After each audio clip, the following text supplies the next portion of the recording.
Bonjour à toutes et à tous les amis et bienvenue sur la chaîne YouTube de So Catch by Al. J'espère que vous allez bien. Très heureux de vous accueillir aujourd'hui pour une toute nouvelle interview avec The Masterpiece, le chef-d'œuvre, Chris Master. Whatever you said, it sounded pretty good. So I'm going to go with it. I think, yeah, the masterpiece. That is I. Le chef-d'œuvre, in French, le chef-d'œuvre. Le chèvre. Le chèvre. That- Le chèvre. I know a few words. I know merci. I know, oh, what did you teach me? You taught me something at dinner. You were like, don't pronounce the last letter. Because And you said- bon appetit. Yes. Bon appetit. No, bon appetit. Exactly. Perfect. Merci. You're very good. Merci. No, mercy is okay because like the last letter is I'm trying. Is vowel. I'm trying. So it's okay. We had a great dinner, though. Yeah. We had a great dinner. It was good. Steak, flank steak, French fries. How you doing? I'm good. I'm really happy to be here. We had a great seminar in this building today with a lot of young people coming up in the business. And the show's coming up too, so that's going to be a lot of fun. And yeah, man, like I really enjoy doing this job. Good. Very good. I'm glad you're here. It's obviously not your first time in Paris. You came like many times. Can we say that? Yeah. Oh yeah. Absolutely. My first question is, I know you didn't really like it at the time, but can you still perform the special performance art piece of the peg dancing? What's the question about it? Can you still do it? Oh, absolutely. Oh yeah. I mean, it's still there. But like, no, I wasn't opposed to it. I just thought it was funny to do the first time. It was funny to do like the one other time where they did it to Boom Boom Pow, Black Eyed Peas. We did a little backstage segment and that one was good. But beyond that, it's just ridiculous. Like, come on. Like, I am a longtime fan and I know when people don't want to see this certain crap every week. You know what I mean? That's just, anyways, don't get me. Let me know in the comments if you can do the peg dancing because I clearly can't. You got some work to do, man. Yeah, it's about, building up, but it's also about mind-muscle connection, so. I don't get that. How did you came up with the nickname Masterpiece? I didn't come up with it. I didn't come up with any of it. So they gave me Masters. Matt Morgan came up with Masterpiece, and I didn't even come up with Masterlock. So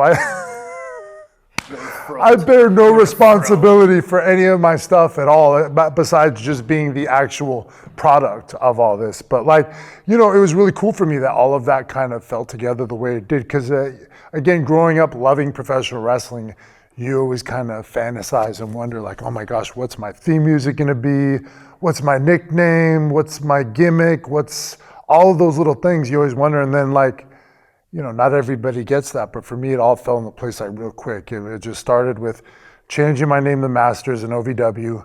Not too long after that, Matt Morgan said Masterpiece when we were all sitting around just hanging out, and it was just light bulb. And then once I got to WWE, then the Masterlock came along. So, it just all tied together. The Masterpiece, Chris Masters, the master of the Masterlock. Good. Isn't it a bit like narcissistic, the Masterpiece? Or what? Oh, it's definitely, it's definitely an arrogant gimmick. But if you're referencing like the Lex Luger comparison, I'll just say this. All respect to Lex Luger, but he wasn't kind of really one of my guys growing up. So when I heard the comparison, I don't know. It wasn't really a comp that, I was necessarily looking for. But, I understand, I guess the Narcissist was similar to the Masterpiece. And we're not even talking about Lex Luger here. Let's just talk about the Narcissist in WWF. I think most people would probably prefer the Masterpiece in that, especially in that kind of first year. It was just a cooler intro too. Because I've looked back at it now and now having over a decade of separation from it, remembering the Narcissist, and then just seeing some of my stuff from that time frame, I was just like, oh, okay, it was like a little more cool, the whole intro and everything, the way the presentation on the ramp and all of that. It was really nice. I liked it. Thanks. And also something I'm a little bit jealous of you is that you were in a WWE locker room when I was a teenager. So what was it like sharing a locker room with guys like Batista, John Cena, Ric Flair, like just to name a few? It was really cool because, like, not even specifically for those guys. Well, Nature Boy, obviously, and stuff. But like, growing up being a huge fan, and then breaking into the business at about 19, going on 20 with WWE, like already being signed at 19 and then backstage at WWE at 20. It was very cool, but it was overwhelming because I was never used to a locker room environment, first of all, because I always loved wrestling. I didn't really play too much sports. I played water polo. I love basketball, but like I was never in a situation where I was in a ton of locker rooms. So now I'm sharing a locker rooms with a bunch of guys, and they're all guys I've looked up to throughout my life. So like it's difficult because you don't know how to act. You're so young. Yeah. That you just don't know how to be back there. You don't know, and I think a lot of times when I look back on it, that I kind of, I sheltered that, you know what I mean? I didn't because, very much when you come up in OVW, if you kind of we were very kind of judgmental on people being like, oh, you're a mark, for just appreciating certain things that we were completely okay appreciating before. So then, once I got to WWE, I think, I just tried to play it cool. I didn't want the guys to think that I was some mark or anything. I wanted them more to respect me, obviously, as well. But but it was interesting, man. It took some getting it was difficult at certain points too. Because again, when you're 20 years old and you're not really secure in yourself at that point, you know what I mean? I didn't grow up with a dad either and stuff. So it was just it was just weird being around a lot of guys that were, 15, 20 years older than me. But it was a blessing, man, because it was I got to work with a lot of the guys that I would have been my all-timers. They hadn't retired yet. And a lot of them did not too long after that. So working Shawn Michaels was the biggest deal. That may have been the most important thing to me ever. Yeah, because he was my all-time hero and idol and all that. And so working with him, it was a dream, man. And it wasn't just on pay-per-view. We worked live events all over the world. And, he was so good to me too. All that stuff is it's very cool, man. I'm very appreciative of it. And then even just the way it all happened, it was coming off of the Shawn Michaels Hulk Hogan feud, which was really an interesting time to be working him right after that. Somebody pointed that out to me on Instagram because I put up a clip. It's pretty much, I think it's gone viral now, where Shawn's telling me in this promo, he's calling me a greenhorn, and he tells me, he's like, you don't even know enough to know what you don't know, And then I'm looking all puzzled, and people are really digging it, and I did too, man. It was but it's funny because it is when you really understand what he's saying there in conjunction with, I don't know if it would be with life, but I know definitely with professional wrestling, it's oh my gosh. You totally get it. You don't know shit, that's really sorry. I don't know if we can curse on here. Maybe it can be bit, but you don't. So anyways, yeah, man, it was really cool, man. And then some of the tag matches with him, teaming with Hunter against him and Nature Boy. It was just, and a lot of tags with Carlito too against different pairs of those guys. It was just so fun, man. You really get a front seat. Even just standing on the apron, I was able to get a front seat and see how the top of the top conduct their business. And it was so great. It was so eye-opening. It was, everybody at that point in their career, when you're that green, is so and you're just you're nervous and you're, anxiety. You're having fun, but you're not, you have anxiety and all this stuff. And man, those guys always kept their cool. Okay, gotcha. My next question was, who did you enjoy the most working with? But I think you answered that. Oh, well, I've had a lot of fun with different people. Shawn Michaels, because he was, again, everything I said before. But I've had a lot of fun memories and working various matches with Carlito, whether it was against him or tag matches or whatever. And, I don't know. It's hard to narrow it down. What was the question? It was the most fun or Yeah, who did you the most? Enjoy the most working with? Yeah, that's a tough question, man. At that point in my career, definitely working with Shawn because, but Val Venus was obviously another guy I got to work with a lot who was instrumental in my my development. You know what I mean? Both of those guys really let me kind of take the reins on the matches. And that was a huge, you know what I mean? It's like to let somebody as green as me kind of take charge and kind of do the match. But for my betterment was, it was great, man. It was the biggest confidence boost you could have. I mean, you know, with Val, just because he's a great talent and a great dude, but like, you know, again, Shawn being, you know, when it's your guy, I mean, think about it, man. Anybody out there can relate to that, man. You know what I mean? Like with getting the work, the person that you grew up with, the posters and all that stuff, and dream come true. Yeah, it reminds me, you know, that's why, you know, this is completely off topic, but like Kobe Bryant, someone that's so fascinating, I think. And I personally love him, obviously, God rest his soul. But, you know, his story is so interesting because he idolized Jordan, idolized him. He mimicked him. Like, when you see early Kobe, he mimicked him. But, like, his greatness and his work ethic, too, it was just like you can relate to somebody who has somebody that they idolize at that point, but then he forges his own identity. Kobe becomes his own thing, though, too. Anyways. All right. Your first release was in 2007. That was due to like following a violation of WWE wellness policy.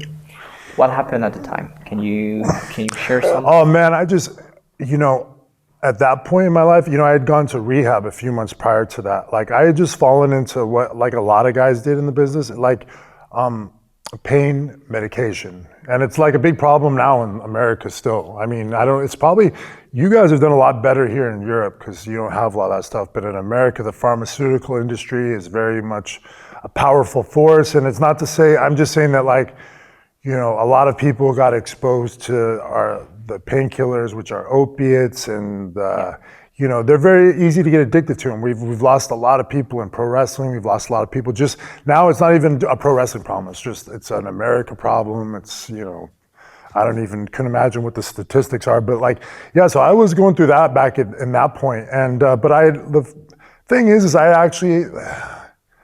I remember when I got released, it was still kind of a surprise to me actually because I had gotten clean. But like, you know, it really was just. I think I popped for taking something that was like an anti-anxiety medication. So like I kind of just think, you know, that's why again, it wasn't prescribed to me. So that's why I had the violation. But, you know, it wasn't like I had completely like gone off the deep end again and was back into it. So that's why it was just kind of surprised. It's like, oh shoot, I did take that, and shoot, I did get tested, and it was just like, wow. But like, so, you know, I got injured at the time too, man. It was like a combination. My elbow got dislocated actually in England. I think it was either Birmingham or Nottingham, maybe Nottingham.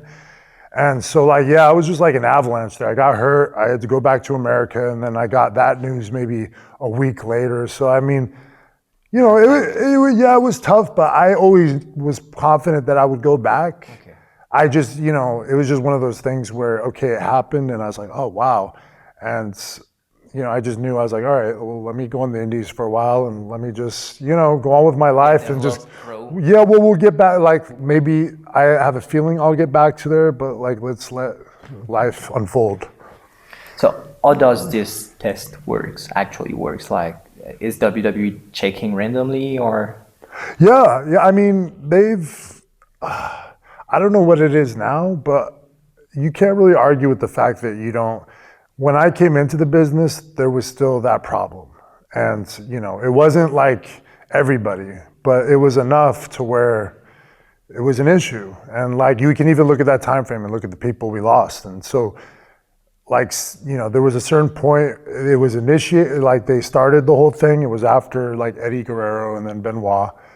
And it took a while. It didn't like work overnight, but you wouldn't expect it to. But if you look kind of now big picture, at each year after that, there was a certain point where pretty much nobody, like people might do whatever, but there's nobody walking around like passing out or drooling or like any of the stuff that you'd see on that kind of stuff. Yeah. So like to me, that was a huge victory because that was the core issue of the wrestling business. And like, you know, it's not a good environment having that stuff around. Like, you know, people talk about how the kids don't go out and party anymore and they play video games and all that. But like whatever, man, it's cool. At least they're healthy and stuff. Like, I've had my foot in each generation. I came in when there were people going out and doing the karaoke and all that other stuff, all the meds. And I also saw it when it kind of like started cleaning up and became, you know, people didn't go out as much. And I get both of them, man. I love video games too. Sometimes I don't want to go out. So, and now being older, even more so, it's hard to get me out. So anyways, you know, technology is a good thing. Okay. 2 years after that, in 2009, you're back in WWE for 2 years. You're released once again in 2011. Were you expecting that? Not at that point, but, you know, I imagined eventually, because my work got really good, actually. They had me on the B show, which was Superstars, but I was given, on Superstars though, I was like given a lot of time to work. I'd have 2 segment matches, and like I really just made my focal point at that point improving my in-ring work. I mean, I was obsessed about it. And so every week I would study it, I would analyze it and all that stuff. And, you know, I would apply whatever to the next week that I learned from that one. And you just could see that, like, I was really like coming into my own. Like, I still had work to do on other stuff. Like I talked about before the interview, like now I focus a lot on some of the other stuff, like, you know, make sure gear is on point and, you know, just my presence, what kind of energy am I giving off? And the match is still important though. But like, I remember at that point, I was just, because I heard the criticism for so long of like the body guy thing and not being able, he's just jacked and he can't work, and that, you know, that hurt because it wasn't, I grew up as a fan, and it really it wasn't my story. And it just felt like, oh, well, I kind of fell into this spot, and it got me in, which is great. But it's like, no, I'm not somebody who just... You're more than that. I wasn't a bodybuilder turned wrestler. I bodybuilded because I wanted to be a wrestler. And that is the big difference to me, because people get resentful of the body guy thing because they think it represents somebody coming in who has a great build, who doesn't love wrestling and could potentially make a lot of money. And like, you know, people just kind of scoff at that because, you know, they've seen that before. So I don't know, that's a big thing I've made it a point to try to get out, like whether it be in this interview or even the Chris Van Fleet interview we were talking about, like, you know, because to me that's important, because again, like I'm a lifelong fan. So like for me, my connection with the fan base, like, there should be a good connection there, because you know what I mean? I'm not fake. Yeah. I'm the real deal. Like, I'm one of them who just happened to freaking make it. How do you feel about never winning any championship while in WWE? It was missed opportunities. There was multiple points where it was supposed to happen, but what you learn in wrestling is you never fully anticipate something happen until it actually happens. Because Carlito and me were supposed to win the tag team titles at WrestleMania. That's the way it was slated. We just I assumed it. I don't know what Carlito thought. He's born into the business. Maybe he knew better already. But then, you know, but things changed. And then the day before we found out, no, we're not winning it. And but it wasn't because of anything we did. It was just like the Spirit Squad, something they had to do there. Okay, but didn't think much of it because it was early. And then I was supposed to win the Intercontinental title. But then what happened was everything we just referenced. I had developed the addiction, and I had to go to, I had gone to rehab, and like that was literally right when... You were supposed to win the title. Yeah, like they were even like, if true, I even watched the match where it's supposed to happen. It made 100% sense watching it that it was supposed to be me, because the outcome didn't make sense. And so like, yeah, that one hurt a little bit. And, you know, then even, you know that like within my first few months, Vince was kind of saw me as a potential youngest champion of all time. He'd planted seeds for it, but it just didn't happen, man. And so like, yeah, like all that stuff sucks, like, you know, when I look back at it. But honestly, like if you get to a certain point in your life where you also kind of see like shit, you know what I mean? Like, yeah, I didn't achieve, there's so much I didn't achieve that I wanted to. And I'm still trying to work towards now in this like, what I'd call final stretch, or these last few years of trying to not necessarily be the WWE champion, but achieve just even a certain level of success, like in NWA specifically, you know what I mean? Like that to me feels like a redemption story, even if, you know, yeah, I didn't do it in WWE, but to go to a promotion like NWA and to improve and become such a better worker and get to the point where I could reach that kind of level and at least look back at that, I mean, that would be at least a form of redemption to me. But like, yeah, you know, but to go back to what I was saying too, like, so yeah, that stuff sucks. But then, you know, when I also look back at it, I realize like, shoot, you know, like there's so many people who have wanted to do a lot of the things that I was able to do. I mean, it was my dream. And so like, I still have to look back at it and be like, wow, man, like if I told the 8-year-old, or let me see, like when I was 8 or 10 years old, if I was able to speak to myself and tell myself, like, yo, you worked at like, you know, a couple of WrestleManias, you worked the Heartbreak Kid, you worked with Ric Flair, you worked with, you know, like, I would never. That's just enough. I would never believe. No, I mean, but like, I would never have believed it. I would have been like so happy that I would have never stopped smiling all the way to the point where I would have got signed. So like, it was to that level of an obsession with me. And so like, you know, you have perspective. It's like, yeah, fuck, I wasn't able to win the world title. Like, gosh, I had like, you know, I had so much more potential and I wanted to do so much more, but it's like, damn, but you know, I know a lot of people who worked so hard and didn't even get a shot to work on Raw, weren't able to develop a global name and all that stuff. And again, like I'm still writing my final chapters here. So like my utmost mission at this point in my life coming upon this birthday is no matter what, just to close the book right, no matter what, look back on my last however many years it is and know that I was putting effort into every aspect of myself. And like I don't know if it was about making myself a fan of me. That same guy we were just talking about, that when I was speaking, is about remembering what that guy wanted and trying to serve that kid. And so that's what I'm doing until I retire at this point. And I'm trying to have the best matches of my career and then letting the chips fall where they may. Good. Whoa, that's powerful. Thanks. We'll make for a good YouTube clip. Okay, my next question was, if you had the possibility to go back and change something in your WWE run, what would you do differently? If you would, because maybe you wouldn't. Oh, actually, this is easy, because this is a message that I spread to kids who are aspiring wrestlers now all the time.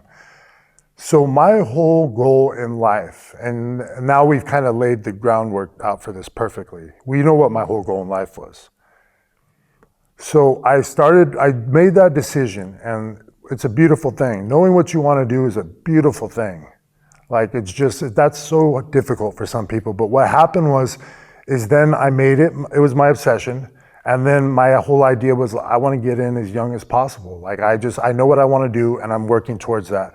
And I neglected kind of school. Like, I mean, I didn't even finish school. Like I dropped out by the 10th grade. I worked a job because I needed to support, you know, feeding myself, wrestling school, all that kind of stuff. So, and just to get to my point on all this, you know, what ended up really happening though is I didn't have, first of all, the maturity. You know, I got signed in 19, but like, you know, I didn't have the maturity. I didn't have the appreciation.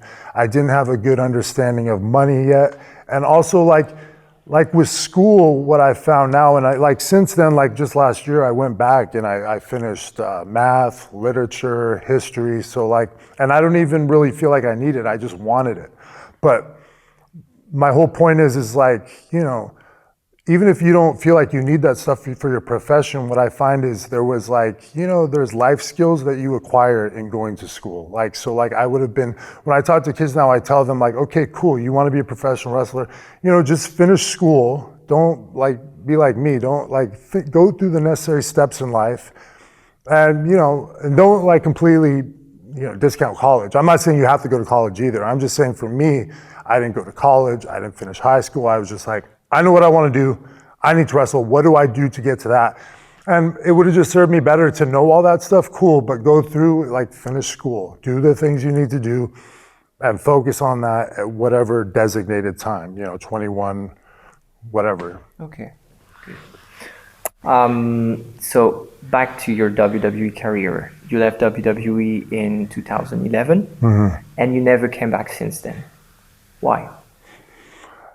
Kind of feels like I've been exiled, hasn't it? What do you mean, exile? Well, exile. Okay, yeah. Well, think about it. Put out Think about how WWE has everybody back usually. Yeah, and so that's like where I wanted. That's what I want to talk about. I don't know for sure. I mean, like the thing is the release came by a surprise, but then again, it wasn't like I was being used. So like you can't say it was a huge surprise. I was on Superstars and everybody was acknowledging how great my work had come, but there wasn't just much motivation to do anything with me. And so like, by the end of it, it was like, it sucked, but it was kind of like, oh, okay, maybe this is just better. Like, it's like a bad marriage at that point, and I don't know, like, I just know like I hadn't even thought about like really like going back. And it's not that I am even thinking about like a comeback. It was just, I hadn't thought about really ever being back there until like not like 2 years ago, finally. You know what I mean? It just kind of felt, and I think, some of it had to do with seeing MVP, Shelton, Carlito, and also like just feeling, like the Royal Rumble. Yeah, like that. I mean, and so like I hadn't even thought about it, but not this past Royal Rumble, but was this last Royal Rumble was the first time I actually thought like, and it was more because I saw like a place where it would make sense and it would be like I've told people like what I call an oh shit wrestling moment, which is what, if you're a fan, you know what I'm talking about. It's those moments that like, you're like,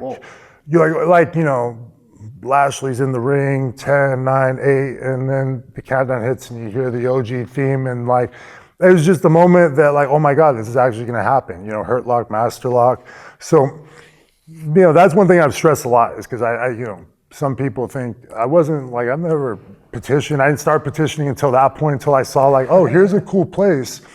But also, for me, again, it's a little form of redemption. It'd be cool to go back there and just kind of show the WWE universe who I am now, which is a very different performer and just guy. And like, I just know that with the way I can work in this day and age and the way I can work at this point, like even if you gave me 2 minutes in there, I could shine and I could shine bright. So, it's definitely something that prospect excites me, but like, I don't know why, it's just one of those things where, I do think I do have a couple apologies that I'm going to have to give out. I know that for sure. So like, Apologies to who? Is it like real apologies, like you've been in trouble with someone, or? There's definitely some amends. Like if I go back there, it's not just about myself, the oh shit moment, redemption, but it's making amends with, one person in particular, but not something I'm going to get into right here. Okay. We're not gonna discuss that more. Is that something you would like to do, a return? Is that something you said it makes sense? Yeah. The last months makes sense for you? I mean, I think it would be a cool, like Rumble surprise, for instance. That would be cool because I mean, so just for one night only, it's fine. I'm not saying no to anything. I'm just saying I never, in my mind, if you're to ask me or if I was to place a bet, I don't think I'm ever going to be a full-time part of the company again. Mm-hmm. And that's why I say, like, when I even talk about this or even online, it's kind of like it's in my head. It's like, well, I'm not, that's not what I'm petitioning for. But I think I'm not saying no to anything, but I think if anything, it would be cool. Like, you don't get, like Carlito's comeback was cool. The only thing that, pretty cool. It was cool, right? We gotta, but like, here's the thing, unfortunately, it was in that time where they didn't have the audience, so he didn't get his flowers, as they say. And like, I don't know, I just think it's a pretty cool thing, because if you've watched this industry in the last 3 decades, you know that comebacks like that after 10 years of being away, which is what it's been, about 11 years or something, it doesn't happen very often. And, but somebody coming back and it not being like pitiful type thing, like, oh my God, you know what I mean? Like I would actually come back and like, yeah, a lot of people would be like, oh my God, he's gone a lot smaller. But you know what I mean? At the same time, when they saw the way I can move and work and all that stuff, they would understand that like, it's a different version. The masterpiece doesn't have to be a 300-pound hulking guy. He just has to be a stud. I am that. Okay, very good. So you didn't talk to anybody about a potential return? You're not in contact with anybody? No, I mean, I have friends who work there, you know, like as far as producers and stuff like that, but nothing serious at this point, you know what I mean? Like I kind of just, all I'm concerned about is like, you know, like, what is it? It's January now. So, I mean, I just do my part, like without being, you know, too like, you know, put me in there type thing. It's just like, hey, too pushy. I'm just like, hey, I'm here. I'm doing the best work of my career, and I think it would be for a good pop. You know what I mean? But it's up to you. maybe everybody doesn't share my sentiment, though. You know what I mean? Like you know, who knows? Good. You still watch the WWE product because it changed a lot recently. Yeah, I watch it here and there. Like, and I definitely with social media, it's very easy to. Oh yeah, it's helpful to kind of give me the idea of what the hell's going on and stuff. But like when I watch for leisure, I typically watch like older wrestling. Okay. The landscape of pro wrestling changed a lot the last few years. With the birth of AEW, you think it's a serious competitor to WWE? It's as serious as anybody's ever come. I mean, to be on TNT, and like, you know, they've got a fan base, they've got like, you know, they ran against WWE. Like, it's just a cool thing for there to be a competitor again, you know, like if you're a wrestling fan, especially that dates back, like, you know, I was a huge fan through the Monday Night Wars, and I'm sure a lot of us were, you know, but there's also a lot of kids now who grew up after that, so they don't. And like when I talk to kids who grew up after that or didn't watch wrestling yet at that point, I'm always like, oh man, you're like, God, you missed such a great era. Like, though I don't know if we'll ever have it like that again, where this was directly competing against each other, and you like just every week, man, it was unbelievable. It was like 96 and 97, going into 98 was just such a crazy time to be a fan, to see how the wrestling business elevated and changed into what turned into the Attitude Era. I'm not even talking about the Attitude Era. I'm talking about the transition into the Attitude Era. To me, that was the best shit. Would you like to work for AEW? Yeah, I love professional wrestling. So like, I'm with NWA Wrestling, and that's like where my focus has been over the last year. But like, you know, I'm not shutting my door on anybody, because again, my goal is to promote Chris Adonis, as we call him now, the masterpiece Chris Adonis, to have the best matches of my career. And when I say let the chips fall where they may, it's like create opportunities for myself, whether it be WWE, AEW, or just reigning supreme in the National Wrestling Alliance. But like, the bottom line is my love is to the art of professional wrestling, regardless of what banner that is under. Okay. So you said it, now you're in NWA. I like the work you're doing here. I think it's great. I think you managed somehow to reinvent yourself. So it's good. What do you think is different in AWA compared to other places you've worked for? Well, or is it all the same? No, it's not all the same at all. Not at all. NWA is more stressed about, what we worry about is sensible storytelling and the believability in what we're doing. You know what I mean? Like, we much rather go out there and present something that an audience can believe than just some kind of wild car crash or, you know, whatever you want to call it. So like, and that's the way I came up in professional wrestling. To me, it was, the biggest thing was going out there and convincing that crowd that what you are doing is particularly real, you know what I mean? And not seeing through the shit. And like, you know, everybody's smart nowadays. So I don't know, like the whole challenge is like, it doesn't mean that you can't get them into believing something. It's just no different if you watch a movie and somebody gets into them. Like, everybody knows about the movie. This movie's been shot with cameras. It's not real. It's fiction. But you get into the story, and that's what we're doing with the wrestling, and the physicality is part of that. And like with wrestling, with NWA, again, it's like storytelling. It's, you know, we work stiff with each other. You know. I mean that in the best possible way. You know what I mean? It's just what we like, a physical brand, and physical but safe. And Like, you know, I know like Billy Corgan likes to think outside the box. He's always, you know, trying different ideas and stuff like that. And I think that that's pretty awesome. You know what I mean? Like it's like there's something to be said about putting yourself out there and trying stuff, and like, you know, you take risks to get to maybe great ideas like that. And so those are some of the things. Okay. What do you think NWA needs to be more popular? I think we're doing good work now, but I think, you know, first of all, we just need, like, we have our antagonist, which is basically Idol Management, which is Tyrus and all those guys. So I think, but like what's missing right now specifically is we kind of need baby faces. We need a top baby face. We need a 1B baby face. And like, I just think, and I'm just talking about this particular moment in NWA. Like, you know, that stuff, we're coming on a new year and there's been departures, there's been entries, there's been a lot of moving pieces. But I think going forward, the establishment of Tom Latimer, myself, depending on Cardona, like I think those are strong baby faces to build against Idol Management, who again is like, they have all the championships. They're, you know, so that's the way I see it. If I was, you know, booking or just looking at what I felt like, what do we need here? Okay, understood. So with a career as long as yours, also you've witnessed a lot of changes in the business.